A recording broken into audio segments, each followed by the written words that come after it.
Today we're going to cover the equipment module, which interfaces with about a half a dozen to a dozen other modules depending on how you're implementing the system.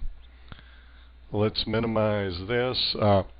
When you log in, the quickest menu comes up. You can enter an E from the keyboard about 3-4 times to get to equipment, or you can go to equipment through the Fleet Management module. Fleet Management, this is where you record your shop work orders, all the work done on each individual piece of equipment. The equipment module is available at this point. When this module first comes up, if you have the cost values in our running depreciation module, it'll dollarize the total cost of your fleet. The current depreciation, prior years accumulated in the net book value. This is a count of the individual pieces of equipment, and if you have any indirect costs you spread back through equipment, it's recorded summarized here. Let's take a look at equipment 100. It's track. The fuel would be diesel, hour or mile meter. We also have an interface FEMA module. Find the FEMA rate in here, select it, and when you select the FEMA module, you can embed the FEMA rate here, so this equipment can run both at whatever your standard rate is. Maybe the same as FEMA, but if it differs, it can run at that and the FEMA rate concurrently, so you can do FEMA reporting on your equipment ops. So you have model number and all the other attributes to describe this system. You might want to compare it to what a comparable piece of equipment would do as a rental rate in your local area. Your accumulated depreciation on this equipment in the current years, we have a depreciation calculator that will calculate that for you if you want to use it. Record the preventive maintenance parameters. This is the last date done, and also a follow-up date if you want to record. Let's just put a follow-up date in there. We'll save it. The follow-up date then shows up here in the follow-up column. Let's reopen this, so we'll start at base level again. And go back to equipment number 100. And the PM parameters, any preventive maintenance information, this is just a memo tab that you can record preventive maintenance type information on the piece of equipment. The memo tab is basically for recording any particular incidences. If you, for instance, replace a hydraulic pump, you might want to record that so you can have a running summary of any incidences. Each piece of equipment, the longer you own it, the more of a personality it has as compared to any other similar piece of equipment. So keeping a memo tab lets you keep up on the idiosyncrasies of that piece of equipment. We also have a component service life analysis. We can track this particular one had a hydraulic pump replaced under warranty, and then when the second one was installed, we want to track the service life of it, so this will track it for you if you record that component, the date and the meter reading at that time. Maintenance history records any fuel, labor parts, that's repair labor, or any outside repairs that are done on this piece of equipment. It also shows you kind of a quick and dirty average cost per hour or per mile of operation at the current rate in the current fiscal year. We're currently running this at a standard rate of $72 an hour, and it's at this click-in time it's running at $76.24 per hour, which is real close because there are so many variables that feed into it. But basically, these are all the holding costs, also the depreciation, the operations going on. If you scroll the window with your right keyboard button, you can see these are the shop work orders. We had shop work order 4 here. So to pull that shop work order up, we just enter a 4 there because that's the shop work order we want to look at. It'll pull it back here. We can do a quick look at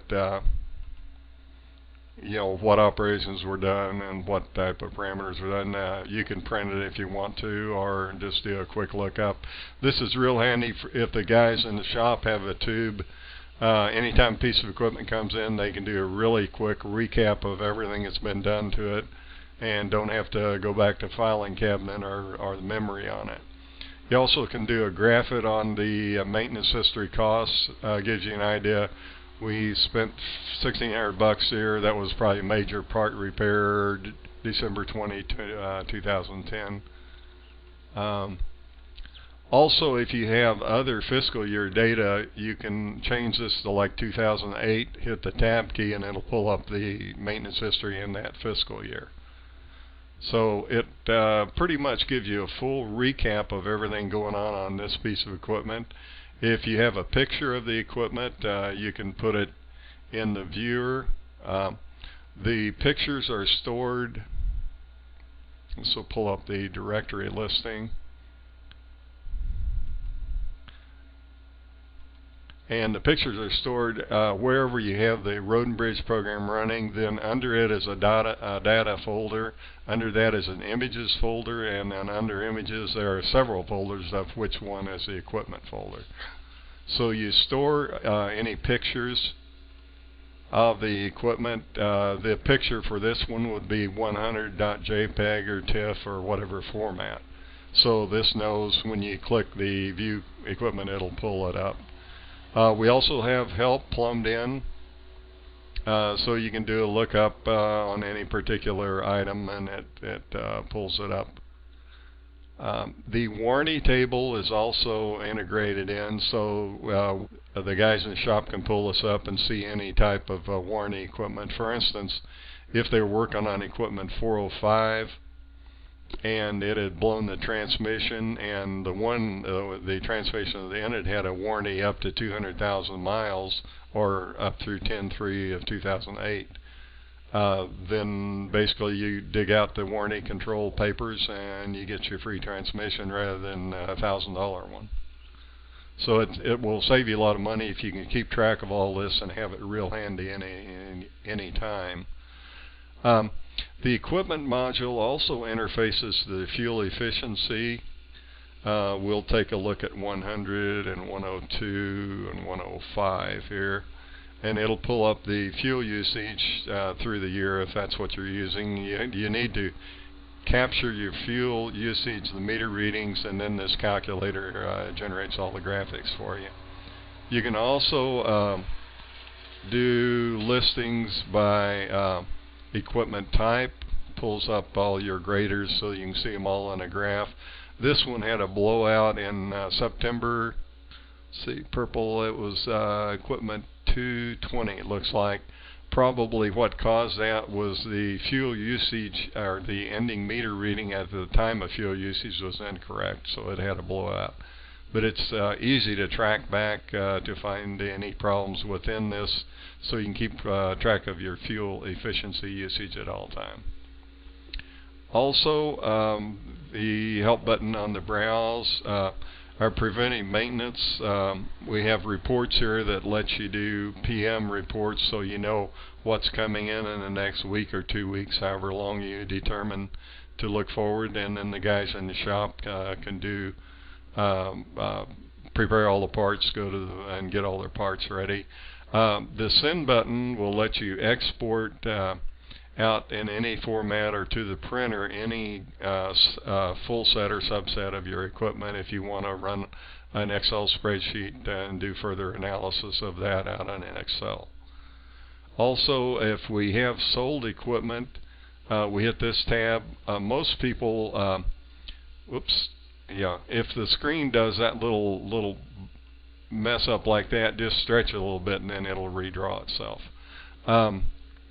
This particular piece of equipment was sold 6/28 of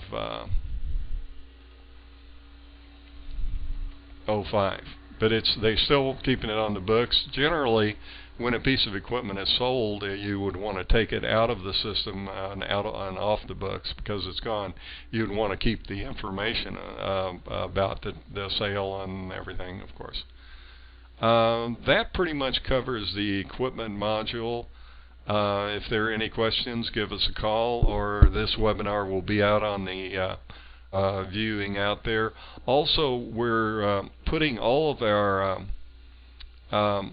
videos of webinars on the appropriate, like this is the fleet management. If you hit the video button, then you can pull up the webinar we did at that time, which walks through the operations of any